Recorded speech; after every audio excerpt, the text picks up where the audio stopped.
Leonardo da Vinci इतिहास के सबसे बहुप्रतिभाशाली व्यक्तियों में से एक थे, जो केवल कलाकार के रूप में ही नहीं बल्कि वैज्ञानिक, आविष्कारक, इंजीनियर और विचारक के रूप में भी उत्कृष्टता प्राप्त किया। वह 15 अप्रैल 1452 को इटली के विंची में जन्मे थे, जिन्होंने पुनर्जागरूकता के युग की आत्मा को प्रतिनिधित किया, जिसमें बौद्धिक उत्साह, नवाचार और रचनात्मकता का आभास था। डा विंची का प्रारंभिक जीवन उत्साह और ज्ञान के लिए चिह्नित था। तुस्कान प्रदेश के गांव में पाला बड़ा होने के कारण उन्होंने पहले से ही चित्रकला और चित्रित करने के लिए प्रवृत्ति दिखाई। 14 वर्ष की उम्र में उन्होंने फ्लोरेंस में प्रसिद्ध कलाकार अंद्रिया डेल वेरोक्चियो के शिष्य के रूप में काम करना शुरू किया, जहां उन्होंने अपने कला कौशलों को सुधारा और विज्ञान और शरीर रचना के प्रति एक गहरा रुचि विकसित किया। कलाकार के रूप में डा विंची के योगदान की अपरिहार्यता थी। उनके सबसे प्रसिद्ध कामों में मोनालिसा और द लास्ट सपर शामिल हैं, जो अपनी सुंदरता और गहराई के साथ दुनिया भर के दर्शकों को आकर्षित करते हैं। उनका परिपूर्णता, प्रकार और प्रकाश और छाया की श्रेष्ठता ने कला जगत को क्रांति दिलाई, नए मानकों को स्थापित किया। उनके कलात्मक योगदान के अलावा डा विंची एक दृष्टि परिवर्तक सोचने और आविष्कारक भी थे। उन्होंने अनेक यंत्रों और उपकरणों की संकल्पना की जो उनके समय से बहुत आगे थे, जैसे कि उड़ाने वाले यंत्र, कवच युक्त वाहन और नलीय प्रणालियां। हालांकि उनके कई आविष्कारों ने कई बार केवल कागज पर ही बने और कभी साकार नहीं हुए, लेकिन वे उनकी असाधारण कल्पना और भविष्यवाणी का प्रदर्शन करते हैं।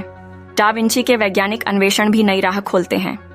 उन्होंने शरीर रचना की अध्ययन करने के लिए मानव शवों का विश्लेषण किया, शरीर की संरचना और कार्य को समझने के लिए। उनके शारीरिक चित्र, जैसे कि विट्रुवियन मैन, अपनी सटीकता और विवरण के लिए महत्वपूर्ण हैं, जो उनकी मानव शरीर की गहरी समझ का प्रकटीकरण करते हैं। उनके वैज्ञानिक अन्वेषण के अतिरिक्त डा विंची ने विभिन्न वैज्ञानिक शाखाओं, जैसे कि गणित, खगोल विज्ञान और इंजीनियरिंग में भी अध्ययन किया। उन्होंने ऑप्टिक्स, हाइड्रोडायनामिक्स और यांत्रिकी जैसी क्षेत्रों में महत्वपूर्ण योगदान किया, जिससे भविष्य की वैज्ञानिक प्रगति के लिए मौलिक आधार बने। डा विंची की प्रतिभा की एक विशेषता उनकी अथक जिज्ञासा और ज्ञान की प्रवृत्ति थी। उन्होंने विवरणों, छायांकनों और विभिन्न विषयों पर विचारों के साथ भरी नोटबुक्स बनाई, जिसमें कला और विज्ञान से लेकर दर्शन शास्त्र और साहित्य तक की विभिन्न विषयों पर उनके विचार शामिल थे। ये नोटबुक्स कोडीज के रूप में जाने जाते हैं, उनकी रचनात्मक प्रक्रिया और बौद्धिक रुचियों के मूल्यवान दस्तावेज हैं। जबकि उनकी बहुविधता ने उन्हें एक समय में भौतिक और पेशेवर चुनौतियों का सामना करना पड़ा। उन्हें वित्तीय समस्याओं का सामना करना पड़ा, कई उनके प्रोजेक्ट को पूरा करने में समस्या आई और आत्मसमर्पण और पूर्णता के मस्तिष्क को लेकर वे जूझे।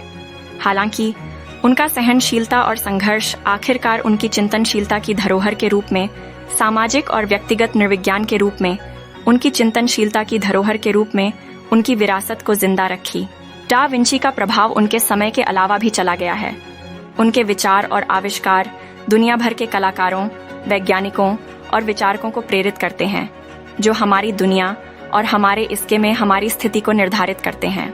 उनका कला और विज्ञान, रचनात्मकता और बुद्धिमत्ता के बीच का अंतर्निहित विश्वास मानव कल्पना और उत्प्रेरण की शक्ति को याद दिलाता है।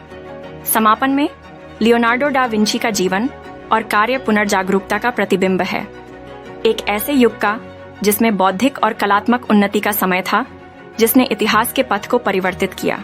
उनके कलात्मक उत्कृष्टता, वैज्ञानिक आविष्कार और आविष्कार आज भी सभी क्षेत्रों के दर्शकों को प्रभावित कर रहे हैं। उन्हें एक सच्चे पुनर्जागरूकता के महानतम प्रतीक और मानव संभावनाओं और रचनात्मकता के एक समयहीन प्रतीक के रूप में स्थायी लिया जाता है।